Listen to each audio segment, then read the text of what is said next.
Noswaith dda, gyfeillion, a chroeso i'r Oedfa, a diolch i'r arweinydd ac i'r swyddogion yn yr eglwys dda hon am y croeso heno.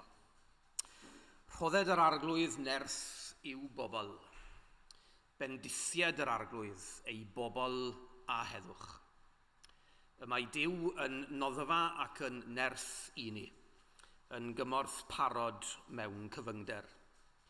Felly nid ofnwn i'r ddeiar symud ac i'r mynyddoedd ddisgyn i ganol y môr, i'r dyfroedd rio a therfysgu, ac i'r mynyddoedd ysgwyd gan ei ymchwyd.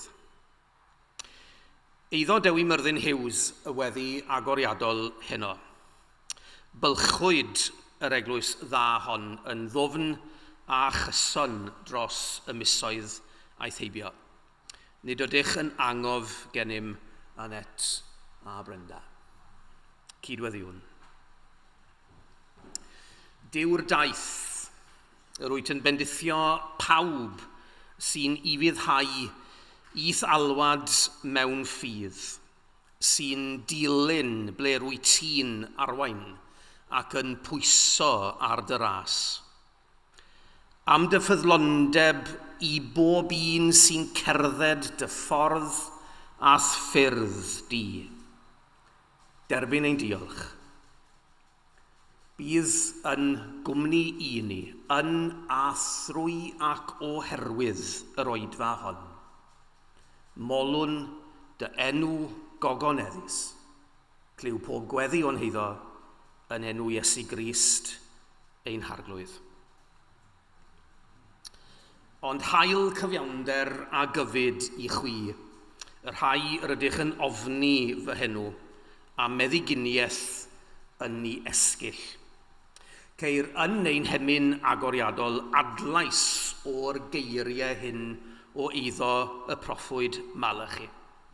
Mewn hyder ffydd, felly, canwn geiriau yr emyn gyntaf, 2, 5, 4, os ych chi'n defnyddio caneuon ffydd, aid grym efengil Crist yn nerthol drwy bob gwlad, sain felys i bob Crist fo iachawdwriaeth rad. O cyfod hael cyfiawnder mawr, disgleirian lan dros ddeiar lawr. Remyn gynta 2, 5, 4.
Gai wahodd Nel a Gareth sy'n harwen yn ein defosiwn heno.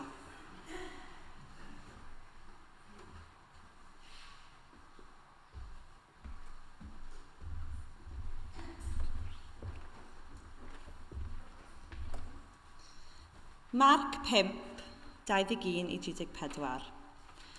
Ar ôl i Iesu groesi mewn cwch yn ôl i ochr arall llyn Galilea, dyma dyrfa fawr yn casglu o'i gwmpas ar lan y dŵr. Daeth un o arweinwyr y synagog ato, dyn o'r enw Jairws. Aeth ar ei luniau o flaen Iesu a phledio'n dair. Mae fy merch fach i'n marw. Plis tyrd i'w iachau drwy roed y ddwylo arni iddi gael byw. Felly aeth Iesu gyda'r dyn. Roedd tyrfa fawr o bobl o'i gwmpas yn gythio o bob cyfeiriad. Yn ei canol roedd gwraig oedd wedi bod a'i gweidlif arni ers 12 mlynedd. Roedd hi wedi dioddef yn ofnadwy dan ofal llawer o feddygon, ac wedi gwario'i harian i gyd ar gael ei thrin. Ond yn lle gwella, roedd hi wedi mynd o ddrwg i waith. Roedd wedi clywed am Iesu, a sleifiodd y tu ôl iddo yng nghanol y dyrfa, gan feddwl, dim ond i mi lwyddo i gyffwrdd ei ddillad, cai fy iachau. Pan lwyddodd i gyffwrdd ymyl ei glogyn, dyma'r gweidi yn stopio'n syth. Roedd hi'n gallu teimlo ei bod hi wedi iachau. Sylweddolodd Iesu fod nerth wedi llifo allan ohono, a throdd yng nghanol y dyrfa a gofyn, pwy gyffyrddodd fy nillad i? Atebodd ei ddisgyblion, sut allu ti ofyn y fath gwestiwn a'r dyrfa yma'n gwthiod o gwmpas di? Ond roedd Iesu'n dal i edrych o gwmpas i weld pwy oedd wedi gyffwrdd. Roedd y wraig yn gwybod yn iawn beth oedd wedi digwydd iddi, ac felly dyma hi'n dod ac yn syrthio o'i flaen yn dal i grynu. Dywedodd yr hanes i gyd wrtho.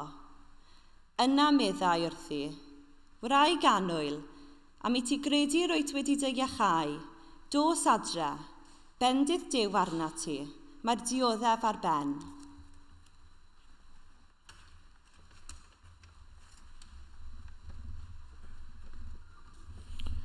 Diolch i Nel am ddarllen yr Efengil i ni, a mae'n braf gen i gael rhannu'r defoswn gyda hi, o ble gyd i mi gael y fraint rai blynyddoedd yn ôl i bydyddio hi, yn sowar maes yr haf, eglwys hynna yr annibynwyr yn y brwydd hyn, sy'n mynd nôl i 1695.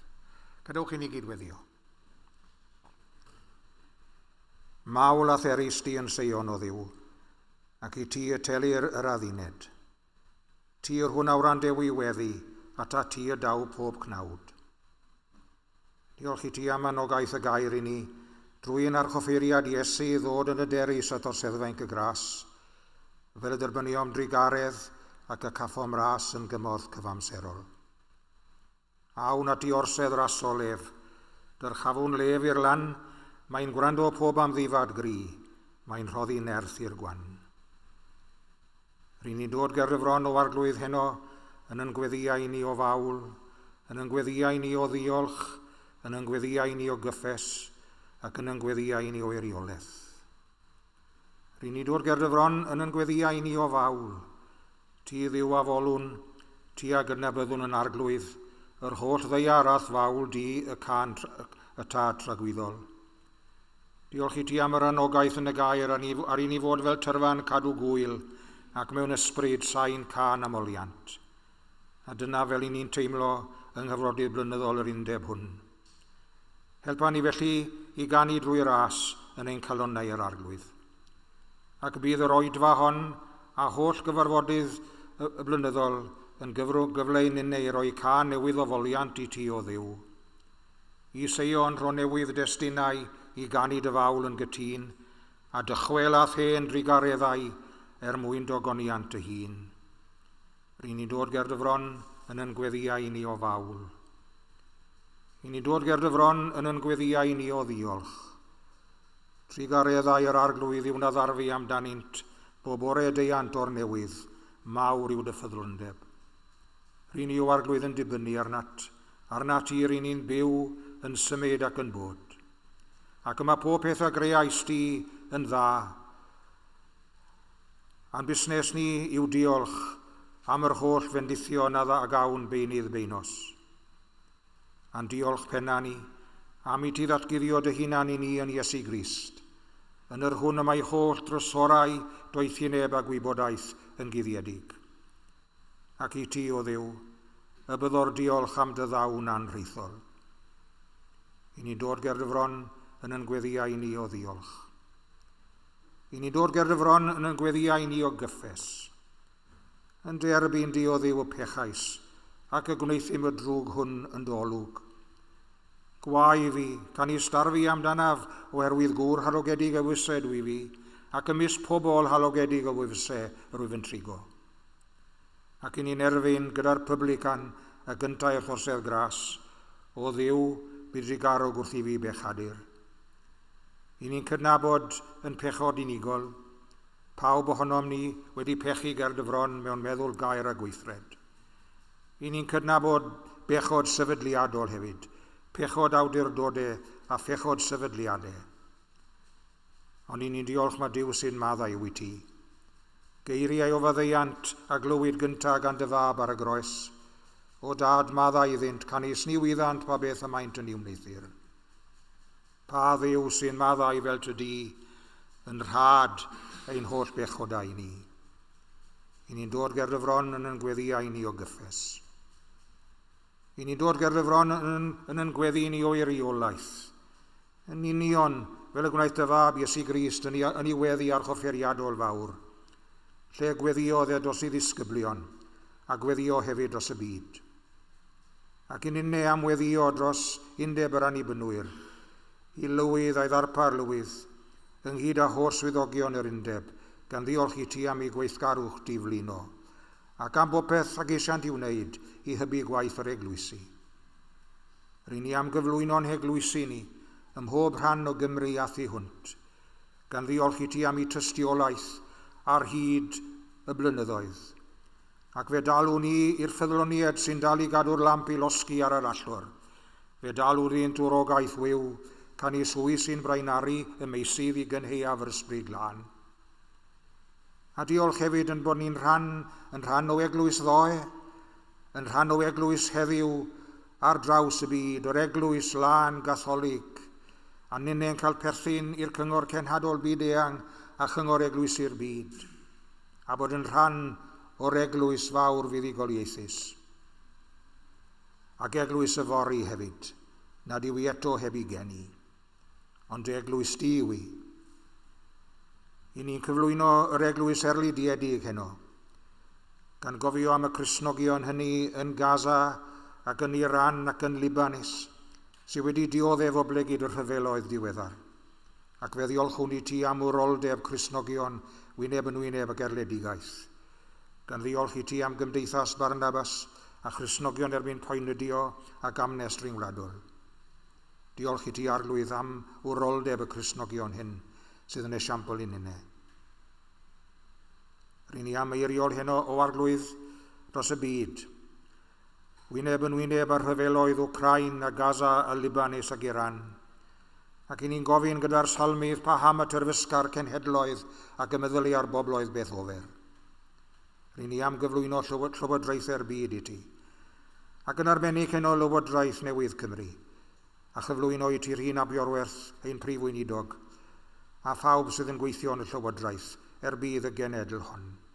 Ac y bydd cyfiawnder a thrigaredd yn rhan anatod o'i rhaglen waith.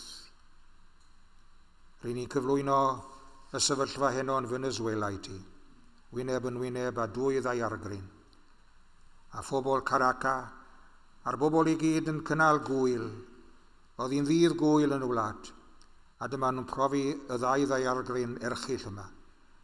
Ac rydyn ni'n cyflwyno deuluoedd yr rhai sydd eisoes wedi colli bywyd, a'r pryder sydd yna am filoedd eraill o blegyd y ddaiargryn fawr hon.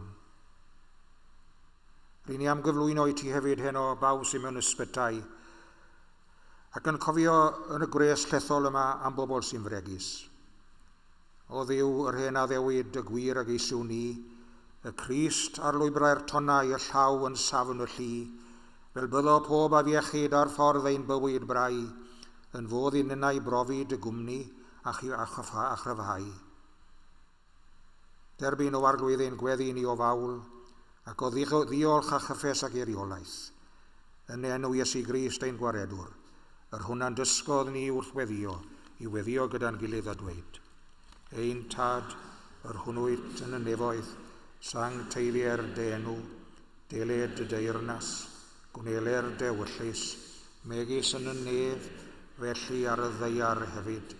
Dyro i ni heddiw ein bara benyddiol, a maddau ni ein dyledion, fel y myddeiw ninnau i'n dyledwyr, ac nac arwai ni brofedigaeth, eithir gwared ni'r hagydrwg, can ei seiddo ti yw'r deyrnas, a'r nerth, a'r gogoniant, yn oes oesoedd. Amen.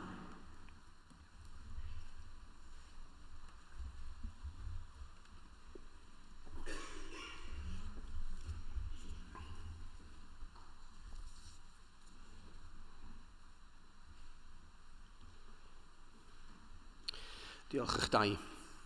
Bydd yn cysgodi drosot a'i esgyll, medde'r salmydd, a chei nodded dan i adenydd. I niwn bawb felly i ganu, sefyll o dan adain cariad Duw, 2, 3, 2 ydy'r rhif pe bai angen.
Ewn ni air o weddi gyda'n gilydd.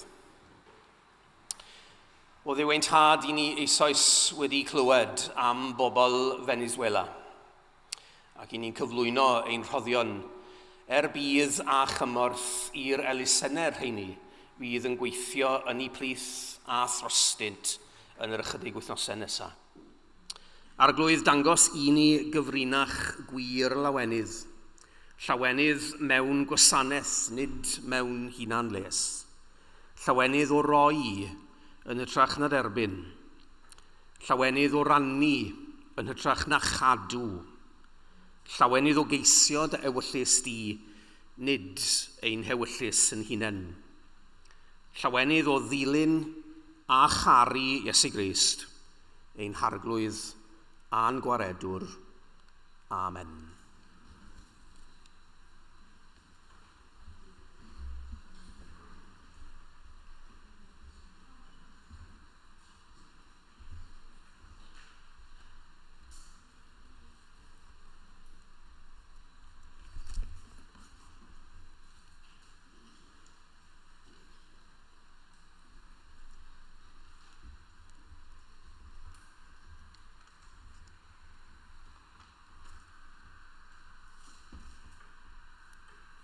a wnewch chi sefyll ar eich traed os gwelwch yn dda.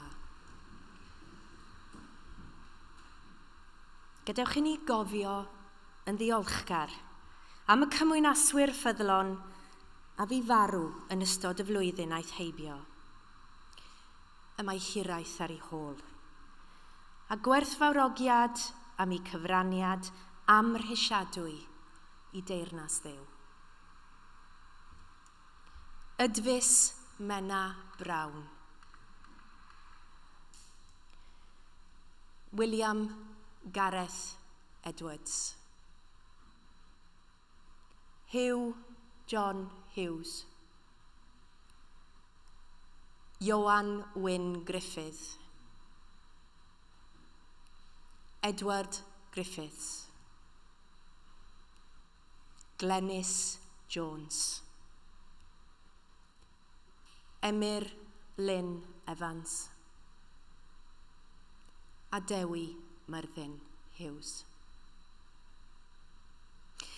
Un peth a ofynnais gan yr arglwydd, cael byw yn hir arglwydd holl ddyddiau fy mywyd, i edrych ar hawddgarwch yr arglwydd, ac i ymofyn yn ei deml, oherwydd fe'n ceidw yn ei gysgod yn nydd adfyd, am cuddio i mewn yn ei babell, am codi ar graig. Yr wyf fi yn gadael i chwi dangnefedd. Yr wyf yn rhoi i chwi fy nghangnefedd fy hun. Peidiwch â gadael i ddim gynhyrfu'ch calon, a pheidiwch â gofni. Cydwiriwn. Wrth i ni ddod ger dyfron yn noson hon, ni'n cofio gyda diolchgarwch y gweinidogion hynny o'n plith sydd wedi gorffen ei llafur ac wedi ei galw i'w cartref trygwyddol. Diolchwn i ti am ei ffyddlondeb, am ei gwasanaeth, am ei tystiolaeth i'r Efengil, ac am y modd y buont yn bugeiliod y bobl dros flynyddoedd lawer. Diolch am ei hymroddiad mewn pregethu, mewn gofal bugeiliol, mewn gweddi, ac yn y gwaith o adeiladu dy deyrnas. Cofiwn hyn o hefyd am ei teuluoedd, ei hanwyliad, a'r eglwysi a wasanaethwyd ganddynt. Boed i gysur dy bresenoldeb bod yn agos at y rhai sy'n dal i deimlo poen colled ac absenoldeb. Ac wrth i ni ddiolch am ei bywydau, helpan unne i ddysgu oddi wrth ei hesiampl. Dyro i ni'r un ffyddlondeb, yr un cariad at eglwys, a'r un ymrwymiad i wasanaethu Crist yn ein cenhedlaeth ni. Ac wrth i ni edrych yn ôl gyda diolch, edrychwn hefyd ymlaen mewn gobaith, gan gofio addewid ein harglwydd Iesu Grist. Na ddyw'r atgyfodiad a'r bywyd, y sawl sy'n credu yno fi erydd o farw, eto bydd byw. Felly gyda diolchgarwch am y gorffennol, cysur yn y presennol, a gobaith am y dyfodol, cyflwynwn ein gweddi yn enw Iesu Grist. Amen. Gewch chi eistedd.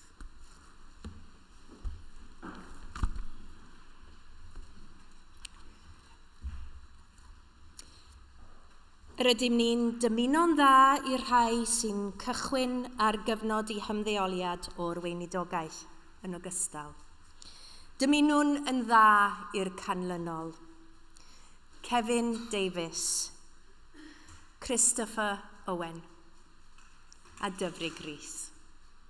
Gyda diolch diffiant iddynt am ei gwaith, a'r cyfoeth a rannwyd drwy llafur ar hyd i galwad a'i gyrfa, gan wybod hefyd nad yw ei gwaith eto ar ben, ei bod yn parhau i rannu gair Duw a dysgeidiaeth gariadlon Iesu Grist. Pob bendith arnoch. Dymunwn ymddeoliad hapus, ond nid segur i chi. Mae eich hangen arnom, a byddwn mae'n siŵr gen i ar eich gofyn am gyngor a chymwynas, ac yn y cyfamser i adleisio geiriau yr ysgrifennydd cyffredinol, derbyniwch ein diolch a'n dymuniadau gorau.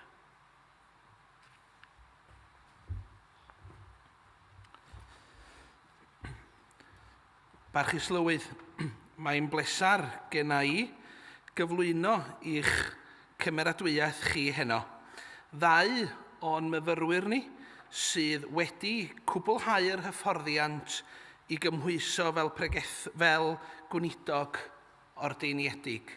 Mi fydd y ddau yn dilyn hyn yn mynd yn agored i alwad. Gai felly alw ymlaen yn gyntaf, gwelwch yn dda, Mr Arwyn Hughes, Soar Nefyn.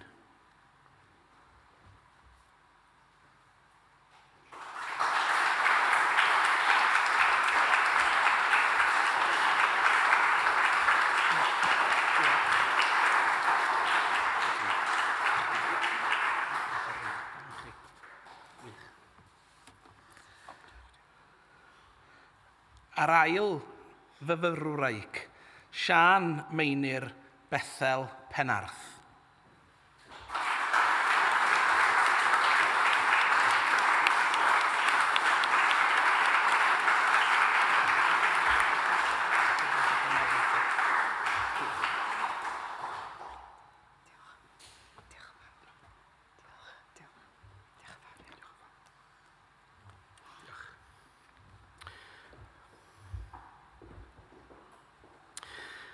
Llongfyrchiadau mawr eich dau, Siân ac Arwyn. Arwyn a Siân, mae eich hangen arnom, ac i ni yn falch ohonoch, yn falch o'r daith a ddaeth â chi i'r fan hon heno. Ac i ni'n falch o'r cyfle a ddaw o'r herwydd i'r gweddill ohonom, arweinwyr a gweinidogion, i rannu â chi anturiaeth fawr, y weinidogaeth hynod fawr y galwyd ni gyd iddi. Gai fod yn enau i groeso mawr yr undeb hwn o eglwysu i'r pregethwr gwadd heno, y Parchg Dylan Rhys Parry. Gweinidog ymroddgar a ffyddloniad gofalaeth bro y Creuddyn a bellach gofalaeth glannau ogwr yn falch ohono ac yn falch o'i arweiniad. Gwew gennym dy groesawu atom heno, a gwyddom y cawn gennyt pregethu meddylgar a phregeth werthfawr, boed wenau Duw arnat gyfaill, heno ac ymlaen i'r dyfodol. Eifion Wyn sydd ar geiriau nesaf, ar geiriau rheini yn ein harwen ni at myfyrdod a phregeth Dylan, 164 yn cyneuon ffydd. A mae'r geiriau fan hyn, un fendith, dyro i ymni cheisiaf, ddim ond hynny.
Wel, barchus lywydd gai ddiolch o galon am y gwahoddiad i pregethu yn yr Oedfa o Fawl.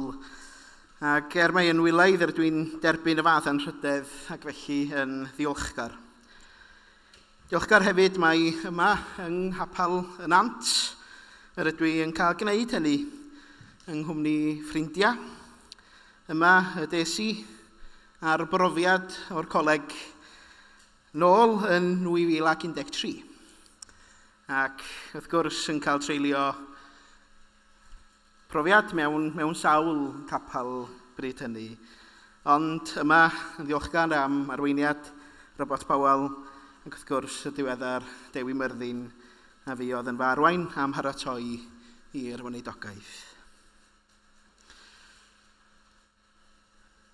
Acw, maen nhw'n deud wrthau, pa visual aids i gen ti ar yn cyfer ni wythnos yma. Arwydd, mi rydw i'n sy'n cario pethau'n ymhocad. Right? Mae gen i bregeth ar y lemon sherbet, licorice all sorts, dwi'n ti gael yn geiriau allan, jelly babies a'r jammy dodgers. Ond yn y gres mae berig yn eich nhw allan ymhocad. Felly, hwn sy'n gen i. Os dwi'n gallu agor o.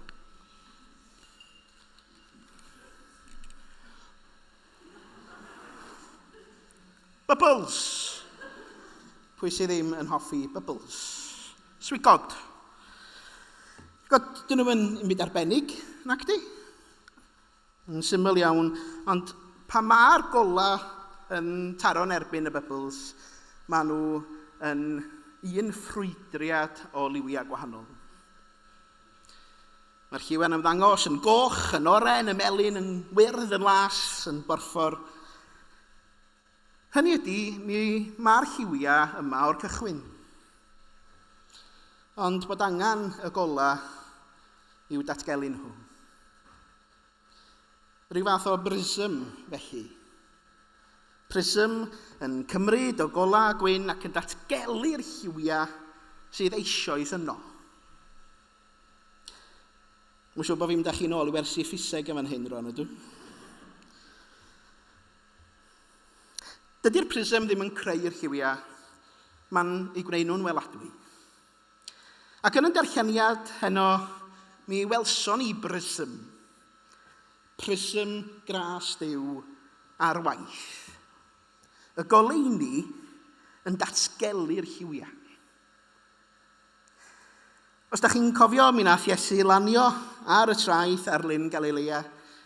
Mae un o arweinwyr y synog yn dod ato fo, Jairus, ac yn erfyn arno fo, Iesu, ti di roed y ddwylo ar y merch i. Mae wedi marw i'w hiachau. Ac wrth Iesu fynd gyda Jairus, mae terfa fawr o'i amgylch yn gwthio o bob cyfeiriad. Ac wraig oedd wedi bod â gweidlif am dros 12 mlynedd, a feiddiodd gyffwrdd yn ymyl eirichiad. Mi swn i wedi gallu mynd 1 o 3 efengyl heno yma, ond gyda Marc rydyn ni am aros. Y bybl, felly. Dwi'n gwybod sut ydych chi am gofio enwa pobl. Ydych chi'n dda? Mae yna rai yn well na'i gilydd oes am gofio enwa pobl. Chi'n gwybod, dwi'n meddwl bod fi'n oreit tan dwi'n gweld y person. A mae'n digwydd i fi fwyaf yn yr Eisteddfod. Reit? Ac da chi weithio'n gallu gael eich hun mewn sefyllfa neu mewn rhyw dwll yn dydych.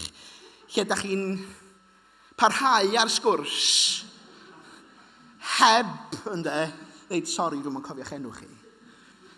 Ond dwi'n cofio siarad â'r person a yr unig beth oedd yn mynd trwy mhen i oedd cychwyn efo, Lisa, Lyned, Lauren, Laura. Tan i fi ddeud, yr unig beth da chi ddim yn fod i ddeud, sut ti'n sillafu dy enw hefyd? Nes i trio chwilio amdana chdi yn Facebook. A dyma hi'n ateb yn dweud, Lisa. Rwan i mi gyfadda, mae Does dim dadla mae rhywun yn gallu sillafu yr enw Lisa nag os. Ond cyn i bethau fynd rhy embarrassing, mae gen i fi wersi cor. Ac felly, mi ddwedo Lisa, siŵr iawn, hwyl i ti dyfan.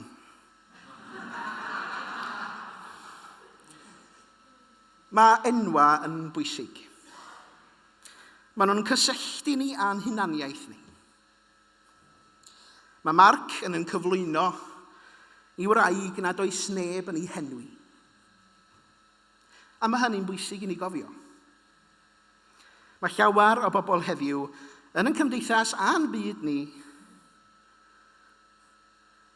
sydd yn cael ei gwneud yn ddi-enw.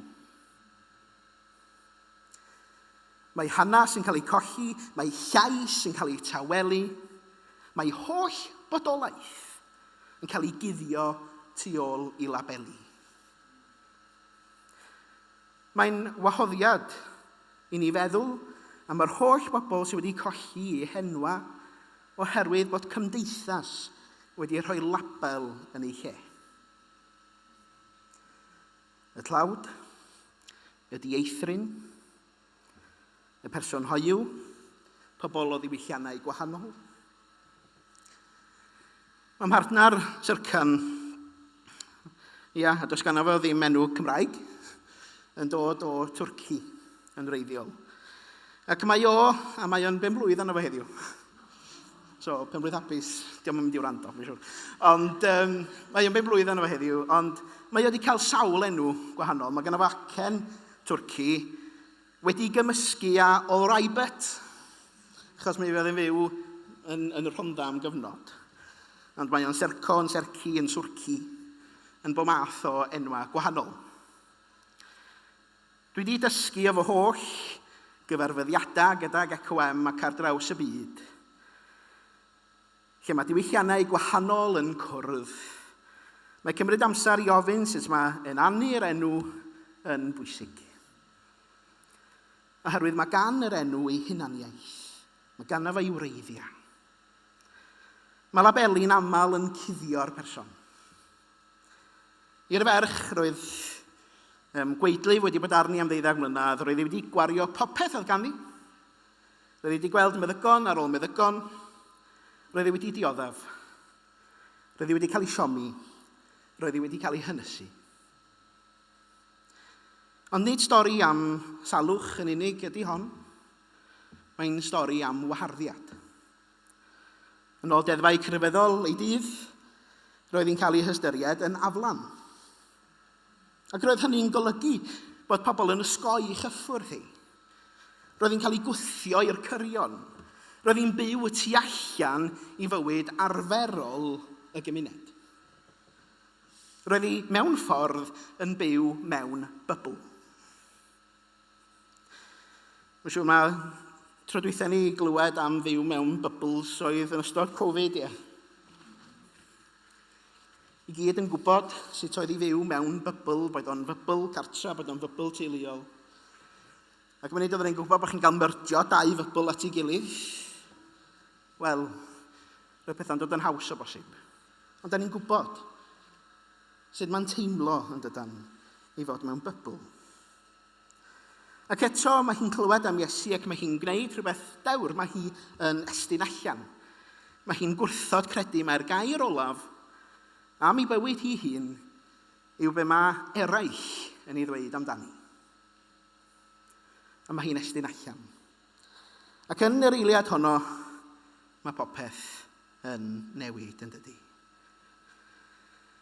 Mi rydw I ar hyn o bryd yn gwneud yn gradd meistr drwy nawdd yr annibynwyr a drwy Goleg y Bydyddwyr a Phrifysgol Caerdydd. Ac mor ddiolchgar am cael gwneud hynny. Ac un o'r waith ymchwil dwi wedi bod yn gwneud ydy I mewn I ddiwinyddiaeth ryddhad, Liberation Theology yn Saesneg.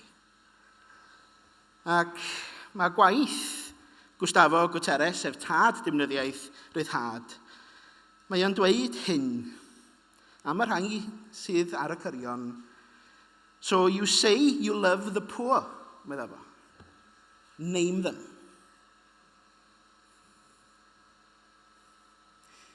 Go tu allan I co-op yn Bracla ym Mhenabont. Gwraig tu allan yno yr enw Sabra. Wreiddiol o Syria yn gwerthu y big issue. 99% o bobl ddim hyd yn oed yn ei chydnabod hi'n de. Does dim cyfarch, does dim cyswll llygad. I nifer tydi hi ddim yna o gwbl. Ond wrth ddod I siarad gyda hi, mae rhywun yn dod I wybod amdani theulu hi, am ei ffryderon hi, am ei llawenydd hi. Os ydyn ni'n poeni gymaint am y tlodion, enwch nhw. Dyna'n union beth sydd ar goll yn hanes y wraig yma ddaeth at Iesu. Nid oes ganddi enw. Mae hi'n anweledig, a pwy yw'r person tu ôl i'r label? Pwy sydd yn yswigod hynny yn y bybls yna hefyd yng Nghymru heddiw?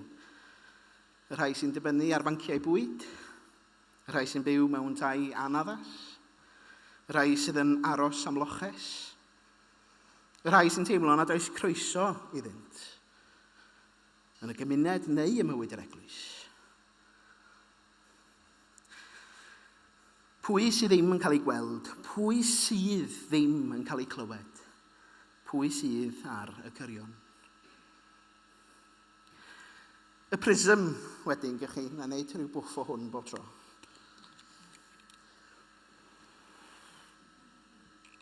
Chi'n gweld I lliwiau? Right? Y prism. Pan fod gras Duw yn datgelu'r hyn nad yda ni yn ei weld. Dyma'r foment bwysicaf yn yr hanes. Nid yr iachad, fel y cyfryw. Mae Iesu'n stopio, mae'n troi, mae'n edrych pwy gyffyrddodd am I. Pwy gyffyrddodd am I. Am rhaid y cyblion yn meddwl bod y cwestiwn yma'n hollol hirt, achos mae yna gymaint o bobl sydd o gwmpas. Ond mae Iesu'n gweld rhywbeth nad ydynt hwy yn ei weld. Mae'n gweld person, mae'n gweld urddas, mae'n gweld rhywun ar lun a delw Duw. A dyna beth mae prism yn ei wneud. Nid yw'n creu'r lliwiau. Mae'n datgelu. Nid yw Iesu'n rhoi gwerth i'r wraig, mae'r gwerth yno eisoes. Mae hi wedi chreu ar lun a delw Duw. Mae Iesu'n datgelu y gwirionedd hwnnw i'r dorf. Dyna pan mae Iesu'n deud pwy gyffyrddodd fi. Fel bod y dorf yn cymryd sylw o'r un nad oeddwn nhw wedi henwi. Yr un oedd wedi ei gwthio i'r cyrion. Ac efallai I mi nid yn hytrach mae hanes y wraig yn cael ei hachau sydd yma, ond gwers i'r dorf felly. I ni. Mae yna adegau lle na dyda ni fel unigolion, na dyda ni fel eglwys, ddim wedi gweld y lliwiau I gyd. Lle bod ni'n gweld chydig o'r lliwiau? Nid efallai na dyda ni'n gweld y lliwiau I gyd. Nos Wener, gyda llawdw newydd o dodra o Seland Newydd. O'n I draw allan ar fwrdd ECWM, ac os ydych chi'n gweld yn llygad i'n bod ni'n chydig bach yn bagi, dyna pam. Nid just y gres ydi o. Ond nos Wener yn Auckland, nes I benderfynu reis, dwi'n mynd I fynd allan o'r gwesti, dwi'n mynd I fynd am walk am 11 y gloch nos oedd I. Ac mi eis I, o'n i'n gwisgo'r siaced, dwi wedi sgwennu fa yma'r siaced yma. Mae siaced yn cefn. Na hi. Mae gen I fi 2 bathodyn ar y siaced, sy'n agos iawn i'n halon I, sef bathodyn ECWM a bathodyn banner Pride. Dyna 2 bathodyn y dwi'n I wisgo. O'n i'n cofio, dy' Gwener, o'n i'n cerdded lawr stryd, a dyma fi'n clywed dynion ifanc yn gweiddi pethau homophobig ar 2 gwpl oedd ar draws y stryd. Mai ychydig eiliadau oedd hynny, yn syth bin a finna mewn gwlad diarth ac ar fy mhen fy hun, dyma fi'n tynnu'r bathodyn ac yn rhoi yn ymhogad. Hynny ydy, pob dydd mae unigolion yn gwynebu rhagfarna. Homophobia, trawsphobia, hiliaeth, rhagfarn ar sail rhyw, iaith, lliwi croen.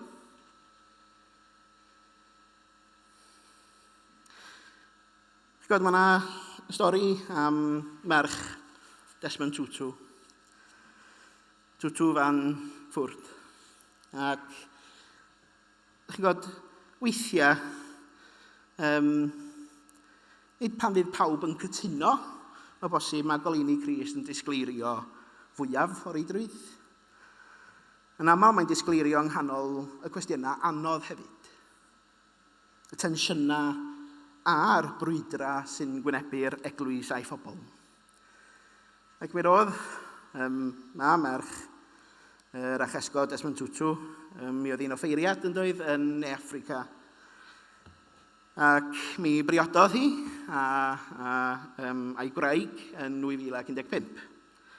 Ac oherwydd nad oedd yr eglwys Anglicanaidd De Affrica yn caniatáu i offeiriaid mewn priodasau yn rhyw weinidogeuthi, ildiodd ei thrwydded fel offeiriad. Ac er ei bod yn dymuno parhau i wasanaethu Duw a'r eglwys, roedd rheola'r eglwys yn ei hatal rhag gwneud hynny. Mae stori yn ein hatgoffa bod llawer o bobl heddiw yn gwynebu cwestiynau anodd ynghylch ffydd, hunaniaeth a pherthyn. Ac fel eglwys, yn galwad yw bod yn oleuni Crist yn y tywyllwch, gan gyhoeddi y gwir mewn cariad a dangos gras, tosturi a gobaith i bawb sydd yn ceisio'r arglwydd. Yn ei testun, nid yw'r wraig yn aros yn dawel. Mae hwnna'n bwysig nodi hefyd. Mae hi'n estyn allan. Mae hi'n gweithredu. Mae hi'n dod yn rhan o'i rhyddhad ei hun.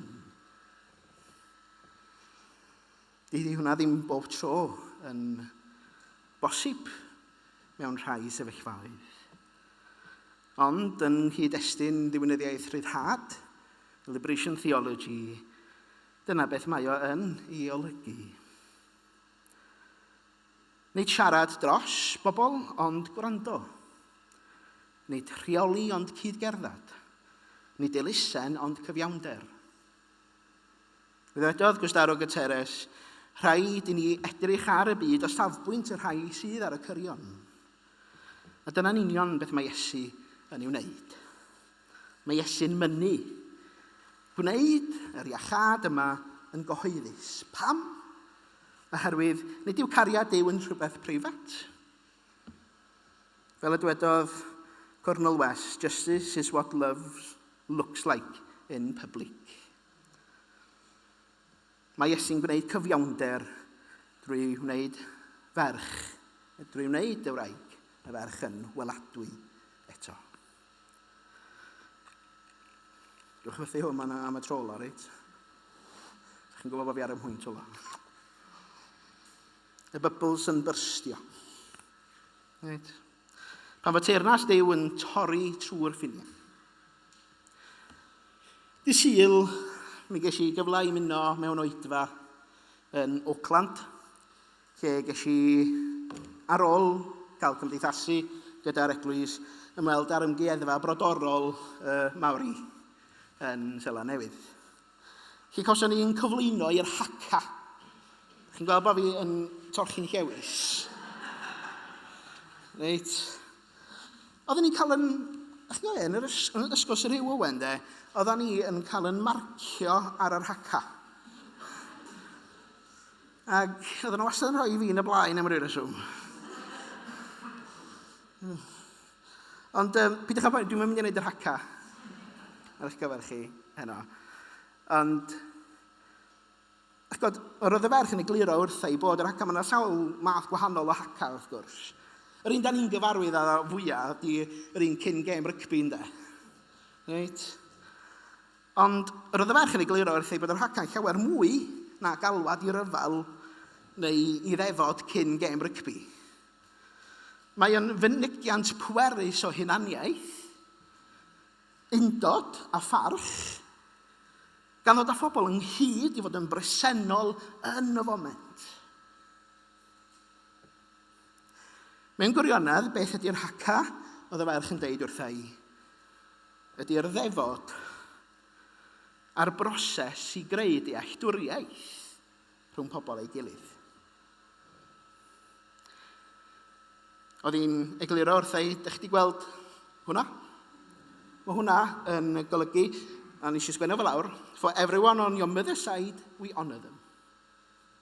Right? For everyone on your father's side, we honour them.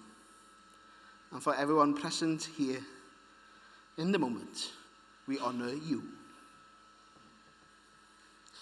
Pa ddaeth Captain Cook i ynysoedd y Sela Newydd yn 1769. Daeth un o frodwyr Mawri i'w gyfarch drwy ddefnyddio'r haca. Y ddefod a'r broses i greu dealltwriaeth. A'r hyn ddigwyddodd? Be seithwyd? A dyna gychwyn yr ymerodraeth yn mygu'r Mawri. Yn caethiwo, yn lladd, yn gwneud yn eilradd yn ei gwlad ei hunan. Canrifoedd yn ddiweddarach yn gorfod brwydro am ei bodolaeth, ei hiaith a'i diwylliant i lywodraeth ar hyn o bryd, meddai'r ferch wrtha i, sydd yn mynd am yn ôl.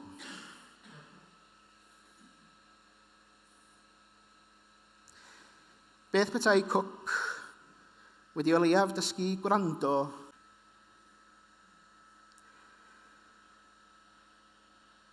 Colosiau 3, byddwch yn noddefgar a maddau i eraill pan ydych chi'n meddwl ei bod nhw ar fai. Meddeuwch chi bobl eraill yn union fel mae'r arglwydd wedi maddau i chi. A gwisgwch gariad dros y cwbl i gyd. Mae cariad yn clymu'r cwbl yn berffaith gyda'i gilydd. Wraig, meddai Iesu. Un gair, wraig. Ond mewn un gair, mae'r Bybl yn byrstio. Mae'r cywilydd yn byrstio, mae'r gwaharddiad yn byrstio, mae'r stigma yn byrstio, mae'r ffin yn byrstio. Mae hi'n perthyn eto. Mae hi'n cael ei gweld eto. Mae hi'n cael ei henwi eto. Dyna di teyrnas Duw. Nid dim ond newid unigolion, ond newid perthnasau, newid cymunedau, newid y ffordd rydyn ni'n gweld yn gilydd. Dwi'n ddiolchgar am benderfyniad yr undeb eleni, penderfyniad 1, gafodd ei gymeradwyo am eglwysi cynhwysol. Yr arweiniad yn fanna. I feithrin ethos lle mae'n meddylfryd a diwylliant iaith a threfniadaeth yn adlewyrchu cariad cynhwysol Crist. Mewn ymgynghoriad ac wem yn ddiweddar ar ddiwinyddiaeth cwiar, mae nifer yn galw i fynd ymhellach na bod yn gynhwysol hefyd. Ond i fod y gair Saesneg affirming, i gadarnhau, yn y Gymraeg. Hynny ydy, nid yn ddigon jyst i ddeud bod pawb yn gynhwysol, ond i fod mewn deialog. A'r diwinyddiaeth tu ôl i pham rydyn ni yn gynhwysol. Nid we welcome all sorts. Dyna oedd pregethu Chrysolsot gyda llaw. Ond, dwi wedi bod yn chwarae un can Cristnogol Saesneg yn yr ofalaeth. A dwi'n mynd i ddangos i chi, ond dwi'n mynd i adrodd rhai geiriau honni. Ac maen nhw'n eiriau heriol, oherwydd yn y gan Cys Creinwrd, mae'r gan yn deitha ni o bosib yn enwi'r labeli.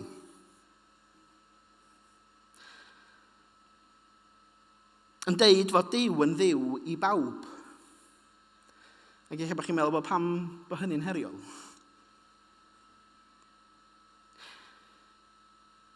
Mae hefyd yn galw ni ymnesau at Dduw. Ac mae nifer wedi dod at ei ar ôl clywed y gan ac yn deud wnaeth o fy herio i wybod pwy ydy fy nghymydog i. Fy mod i'n deud pawb, mi ges i amser anodd gyda'r rhai oedd ar y rhestr, meddai un arall. Dim ond chydig o'r geiriau i chi, ac ewch chwilio amdano fo nes ymlaen. Mae ar YouTube. God of the Moon and Stars ydy yna fo. Dwi wedi trio i chyfeithi hefyd, reit? Dwi wedi methu. So dwi'n edrych am ben greadigol gwell na fi i allu cyfeithi i'r geiriau. And God of the moon and stars, God of the gay and single spars, God of the fragile hearts we are, I come to you. God of our history, God of the future that will be, what will you make of me? I come to you. A mae'n mynd ymlaen i ddeud God of the rich and poor, God of the princess and the whore, God of the ever-open door, I come to you. God of the unborn child, God of the pure and undefiled, God of the pimp and pedophile, I come to you.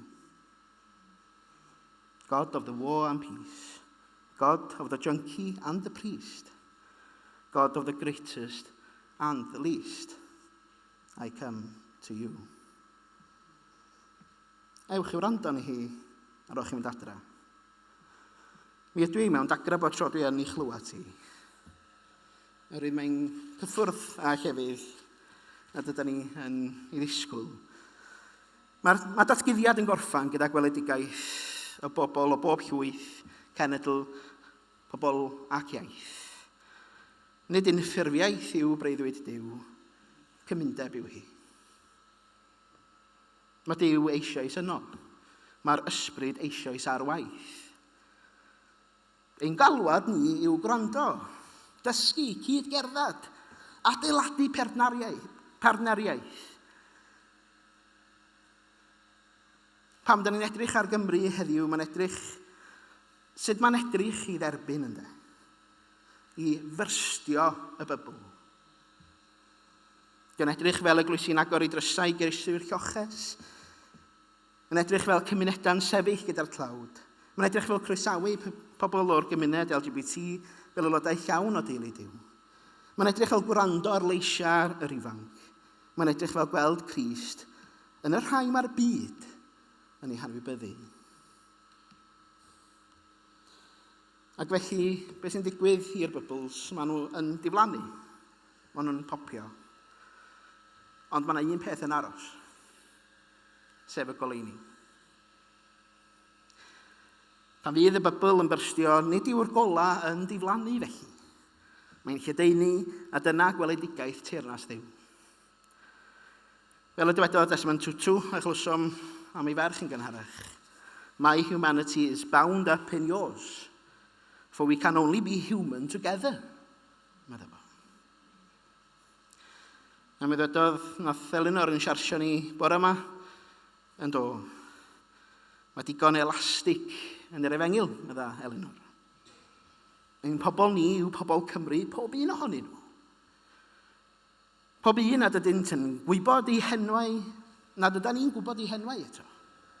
Ond ein brain tan galwad ni yw i ddeud wraig. Golau Crist, golau sy'n disgleirio ym mhob person. Golau sy'n datgelu urddas pob bod dynol. Golau sy'n galw'r eglwys i gyfiawnder. Golau sydd yn galw'r eglwys i dysturi. Golau sydd yn galw'r eglwys i gymundeb ei gilydd. A bod ni'n fynd allan heddiw fel pobl y prism.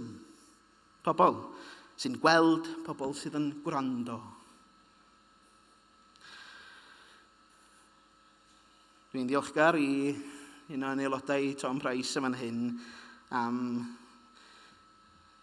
roi'r cwpled yma i mi o eiddo Glyndwr Thomas o Sir Fôn. I ledrith un peledryn, nyddwyd saith yn gampwaith gwyn. Crist yw'r peledryn, ein goleini, a'n braint fel eglwys, fel unigolion, fel undeb, i'w adlewyrchu holl liwiau gras Duw. Mwyn I enw. Amen.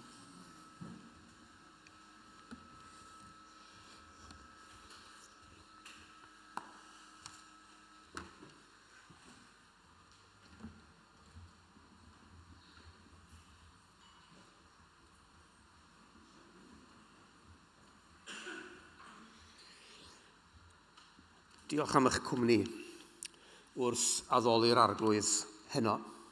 Diolch i'r eglwys hon am y croeso, ac mae'r croeso'n parhau ar ôl yr oedfa dros baned a gymdeithas yn yr ardd, hyfryd tu fas.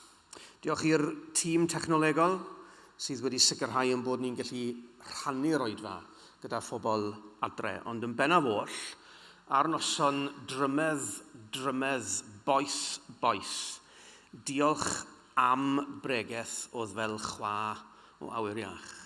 Diolch. 375 ydy'r hif yn caneuon ffydd, ond bydd y geiriau tu nôl I fi fan hyn. Maen nhw'n yfryd eiriau ac maen nhw yn ddelfrydol wrth gorffen oedfa o tyred un gwaredu Iesu da, fel cynt y deithost ar dy newydd wedd ar drysenghau a traed anofnus bla, a'i cadarnhau anerthol air dy hedd, llefarad y dangnefedd yma nawr, a dangos I ni greithiau daberth mawr.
Dyma gyfarfod hyfryd iawn. Mae fi yn llwm ar Iesu'n llawn. Mae fi yn dlawd heb feddi dim ac yn ta'n rhoddi popeth i'm. Gras ein harglwydd Iesu Grist a chariad Duw a chymdeithas yr ysbryd glân a fyddo gyda ni i gyd. Amen.